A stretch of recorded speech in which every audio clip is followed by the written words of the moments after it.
राधे कृष्णा आप सभी को। वैशाख मास महात्म्य अध्याय 24। मिथिलापति ने पूछा, हे ब्राह्मण, इस वैशाख मास में कौन कौन सी तिथियां पुण्यदायिनी हैं? तब शुक्रदेव जी बोले, सूर्य के मेष राशि पर स्थित होने पर वैशाख मास में 30 तिथियां पुण्यदायिनी मानी गई हैं। एकादशी में किया हुआ पुण्य कोटि गुना होता है। उसमें स्नान, दान, तपस्या, होम, देव पूजा, पुण्य कर्म एवं कथा का श्रवण किया जाए तो वह तत्काल मुक्ति देने वाला है। जो रोग आदि से ग्रस्त और दरिद्रता से पीड़ित हों, वह मनुष्य इस पुण्यमयी कथा को सुनकर कृतकृत्य होता है। वैशाख मास मन से सेवन करने योग्य है, क्योंकि वह समय उत्तम गुणों से युक्त है। दरिद्र, धनाढ्य, पंगु, अंधा, नपुंसक, विधवा, साधारण स्त्री, पुरुष, बालक, युवा, वृद्ध तथा रोग से पीड़ित मनुष्य ही क्यों न हो, वैशाख मास का धर्म सबके लिए अत्यंत सुख साध्य है। परम पुण्य में वैशाख मास में जब सूर्य मेष राशि में स्थित हो, तब पाप नाशिनी अमावस्या कोटि गया के समान फल देने वाली होती है। हे राजन, जब पृथ्वी पर राजऋषि सावर्णी का शासन था, उस समय 30वें कलयुग के अंत में सभी धर्मों का लोप हो चुका था। उसी समय आनर्त देश में धर्मवर्ण नाम से विख्यात एक ब्राह्मण थे। मुनिवर धर्मवर्ण ने उस कलयुग में ही किसी समय महात्मा मुनियों के सत्र याग में सम्मिलित होने के लिए पुष्कर क्षेत्र की यात्रा की। वहाँ कुछ व्रतधारी महर्षियों ने कलयुग की प्रशंसा करते हुए इस प्रकार कहा था, सतयुग में भगवान विष्णु को संतुष्ट करने वाला जो पुण्य 1 वर्ष में साध्य है, वही त्रेता में 1 मास में और द्वापर में 15 दिनों में साध्य होता है। परंतु कलयुग में भगवान विष्णु का स्मरण कर लेने से ही उससे 10 गुना पुण्य होता है। कलयुग में बहुत थोड़ा पुण्य भी कोटि गुना होता है। जो एक बार भी भगवान का नाम लेकर दया दान करता है और दुर्भिक्ष में अन्न देता है, वह निश्चय ही उधर्व लोक में गमन करता है। ये सुनकर देवऋषि नारद हंसते हुए उन्मत्त के समान नृत्य करने लगे। सभासदों ने पूछा, नारद जी, ये क्या बात है? तब बुद्धिमान नारद जी ने हंसते हुए उन सबको उत्तर दिया, आप लोगों का कथन सत्य है। इसमें संदेह नहीं कि कलयुग में स्वल्प कर्म से भी महान पुण्य साधन किया जाता है तथा क्लेशों का नाश करने वाले भगवान केशव स्मरण मात्र से ही प्रसन्न हो जाते हैं। तथापि मैं आप लोगों से यह कहता हूँ कि कलयुग में 2 बातें दुर्घट हैं, शिश्नेंद्रिय का निग्रह और जिह्वा को वश में रखना। ये दोनों कार्य जो सिद्ध कर ले, वही नारायण स्वरूप है। अतः कलयुग में आपको यहाँ नहीं ठहरना चाहिए। नारद जी की ये बात सुनकर उत्तम व्रत का पालन करने वाले महर्षि सहसा यज्ञ को समाप्त करके सुखपूर्वक चले गए। धर्मवर्ण ने भी वह बात सुनकर भूलोक को त्याग देने का विचार किया। उन्होंने ब्रह्मचर्य व्रत धारण करके दंड और कमंडलू हाथ में लिया और जटा वल्कलधारी होकर वे कलयुग के अनाचारी पुरुषों को देखने के लिए घर छोड़कर चल दिए। उनके मन में बड़ा विस्मय हो रहा था। उन्होंने देखा, मनुष्य पापाचार में प्रवृत्त हो बड़े भयंकर एवं दुष्ट हो गए हैं। ब्राह्मण पाखंडी हो गए हैं, शूद्र संन्यास धारण करते हैं, पत्नी अपने पति से द्वेष रखती है, शिष्य गुरु से वैर करता है, सेवक स्वामी से और पुत्र अपने पिता के घात में लगा रहता है। ब्राह्मण शूद्रवत और गौएं बकरियों के समान हो गई हैं। कथाओं में गाथा ही प्रधानता रह गई है। शुभ कर्म साधारण लौकिक कृत्यों के ही समान रह गए हैं। इनके प्रति किसी की महत्व बुद्धि नहीं है। भूत, प्रेत और पिशाच आदि की उपासना चल पड़ी है। सब लोग मैथुन में आसक्त हैं और उसके लिए अपने प्राण भी खो बैठते हैं। सब लोग झूठी गवाही देते हैं। मन में सदा छल और कपट भरा रहता है। कलयुग में सदा लोगों के मन में कुछ और, वाणी में कुछ और तथा क्रिया में कुछ और ही देखा जाता है। सबकी विद्या किसी न किसी स्वार्थ को लेकर ही होती हैं और केवल राजभवन में उसका आदर होता है। संगीत आदि कलात्मक विद्याएं भी राजाओं को प्रिय हैं। कलयुग में अधम मनुष्य पूजे जाते हैं और श्रेष्ठ पुरुषों की अवहेलना होती है। कलयुग में वेदों के विद्वान ब्राह्मण दरिद्र होते हैं। लोगों में भगवान की भक्ति नहीं होती। पुण्य क्षेत्र में पाखंड अधिक बढ़ जाता है। शूद्र लोग जटाधारी तपस्वी बनकर धर्म की व्याख्या करते हैं। सभी मनुष्य अल्पायु, दयाहीन और शठ होते हैं। कलयुग में सभी धर्म के व्याख्याता बन जाते हैं और दूसरों से कुछ लेने में ही उत्सव मानते हैं। अपनी पूजा कराना चाहते हैं और व्यर्थ ही दूसरों की निंदा करते हैं। अपने घर आने पर सभी अपने स्वामी के दोषों की चर्चा में तत्पर रहते हैं। कलयुग में लोग साधुओं को नहीं जानते, पापियों को ही बहुत आदर देते हैं। दुराग्रही लोग इतने दुराग्रही होते हैं कि साधु पुरुषों के एक दोष का भी ढिंढोरा पीटते हैं और पाप आत्माओं के दोष समूहों को भी गुण बतलाते हैं। कलयुग में गुणहीन मनुष्य दूसरों के गुण ना देखकर उनके दोष ही ग्रहण करते हैं। जैसे पानी में रहने वाली जोंक प्राणियों के रक्त पीती है, जल नहीं पीती, उसी प्रकार जोंक के धर्म से संयुक्त ही मनुष्य दूसरे का रक्त चूसते हैं। औषधियाँ शक्तिहीन होती हैं, ऋतुओं में उलटफेर हो जाता है, सब राष्ट्रों में अकाल पड़ता है, कन्या योग के समय में संतान उत्पत्ति नहीं करती। लोग नट और नर्तकों की विद्याओं से विशेष प्रेम करते हैं। जो वेद वेदांत की विद्याओं में तत्पर और अधिक गुणवान हैं, उन्हें अज्ञानी मनुष्य सेवक की दृष्टि से देखते हैं। वे सबके सब भ्रष्ट होते हैं। कलयुग में लोग श्राद्ध कर्म का त्याग करते हैं, वैदिक कर्मों को छोड़ बैठते हैं। प्राय जिव्या पर भगवान विष्णु के नाम कभी नहीं आते। लोग श्रृंगार रस में आनंद का अनुभव करते हैं और उसी के गीत गाते हैं।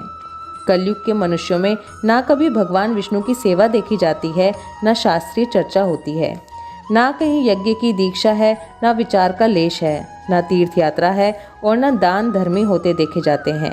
यह कितने आश्चर्य की बात है। उन सबको देखकर धर्म वर्ण को बड़ा भय लगा। पाप से कुल की हानि होती देख अत्यंत आश्चर्य से चकित हो वे दूसरे द्वीप में चले गए।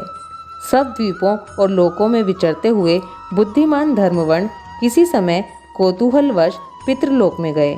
वहां उन्होंने कर्म से कष्ट पाते हुए पितरों को बड़ी भयंकर दशा में देखा। वे दौड़ते, रोते और गिरते पड़ते थे। उन्होंने अपने पितरों को भी नीचे अंधकूप में पड़े हुए देखा। उनको देखकर आश्चर्यचकित हो दयालु धर्मवर्ण ने पूछा, आप लोग कौन हैं?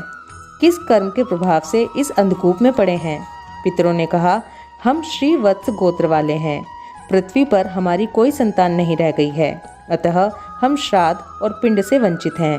इसलिए यहाँ हमें नरक का कष्ट भोगना पड़ता है। संतानहीन दुरात्माओं का अंधकूप में पतन होता है। हमारे वंश में एक ही महायशस्वी पुरुष है जो धर्म वर्ण के नाम से विख्यात है, किंतु वो विरक्त होकर अकेला घूमता फिरता है। उसने गृहस्थ धर्म को नहीं स्वीकार किया है। वह एक ही तंतु हमारे कुल में अवशिष्ट है। उसकी भी आयु क्षीण हो जाने पर हम लोग घोर अंधकूप में गिर पड़ेंगे, जहाँ से फिर निकलना कठिन होगा। इसलिए तुम पृथ्वी पर जाकर धर्म वर्ण को समझाओ। हम लोग दया के पात्र हैं। हमारे वचनों से उसको यह बतलाओ कि हमारी वंश रूपा दूर्वा को काल रूपी चूहा प्रतिदिन खा रहा है। सारे वंश का नाश हो गया है, एक तुम ही बचे हो। जब तुम भी मर जाओगे तब संतान परंपरा ना होने के कारण तुम्हें भी अंधकूप में गिरना पड़ेगा। इसलिए गृहस्थ धर्म को स्वीकार करके संतान की वृद्धि करो। इससे हमारी और तुम्हारी दोनों की उधर्वगति होगी।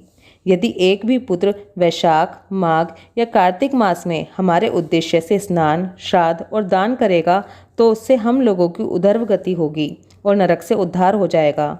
यदि एक पुत्र भी भगवान विष्णु का भक्त हो जाए, एक भी एकादशी का व्रत रहने लगे, यदि एक भी भगवान विष्णु की पाप नाशक कथा श्रवण करे तो उसकी 100 बीती हुई पीढ़ियों का तथा 100 भावी पीढ़ियों का उद्धार होता है।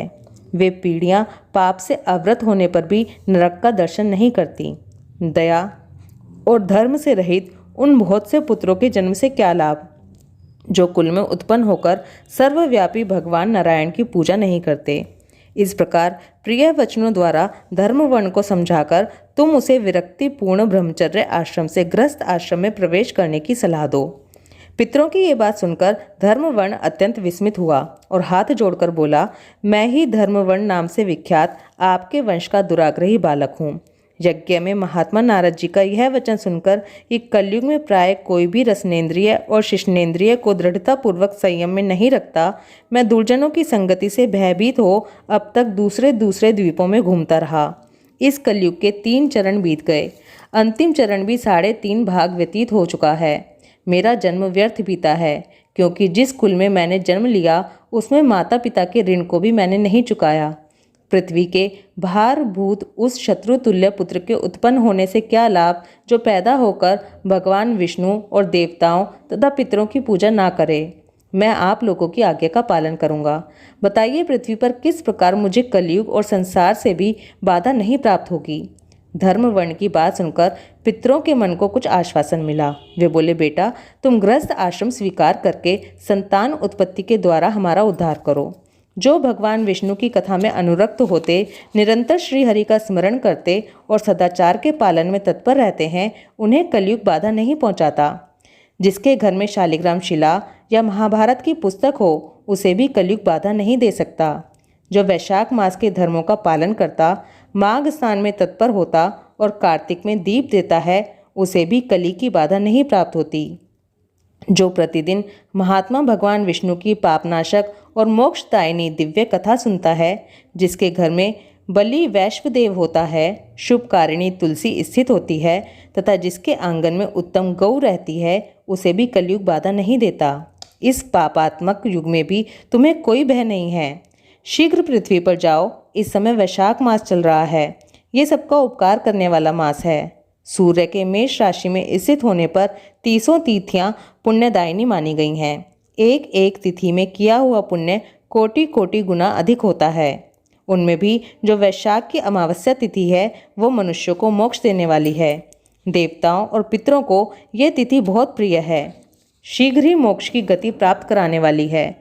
जो उस दिन पितरों के उद्देश्य से श्राद्ध करते और जल से भरा हुआ घड़ा एवं पिंड देते हैं, उन्हें अक्षय फल की प्राप्ति होती है। अतः महामते, तुम शीघ्र जाओ और जब अमावस्या हो तब कुंभ सहित श्राद्ध एवं पिंडदान करो। सबका उपकार करने के लिए गृहस्थ धर्म का आश्रय लो। धर्म, अर्थ और काम से संतुष्ट हो उत्तम संतान पाकर फिर मुनि वृत्ति से रहते हुए सुखपूर्वक द्वीप दीपांतर में विचरण करो। पितरों के इस प्रकार आदेश देने पर धर्म वर्ण मुनि शीघ्रता पूर्वक भूलोक में गए। वहां मेष राशि में सूर्य के स्थित रहते हुए वैशाख मास में प्रातःकाल स्नान करके देवताओं, ऋषियों तथा पितरों का तर्पण किया। फिर कुंभदान सहित पाप विनाशक श्राद्ध करके उसके द्वारा पितरों को पुनरावृत्ति रहित मुक्ति प्रदान की। तत्पश्चात उन्होंने स्वयं विवाह करके उत्तम संतान को जन्म दिया और लोक में उस पापनाशिनी अमावस्या तिथि को प्रसिद्ध किया। इसके बाद वे भक्ति पूर्वक भगवान की आराधना करने के लिए हर्ष के साथ गंधमादन पर्वत पर चले गए। इसलिए वैशाख मास की अमावस्या तिथि परम पवित्र मानी गई है। वैशाख मास महात्म्य अध्याय 24 समाप्त। ओम माधवाय नमः। राधे कृष्णा।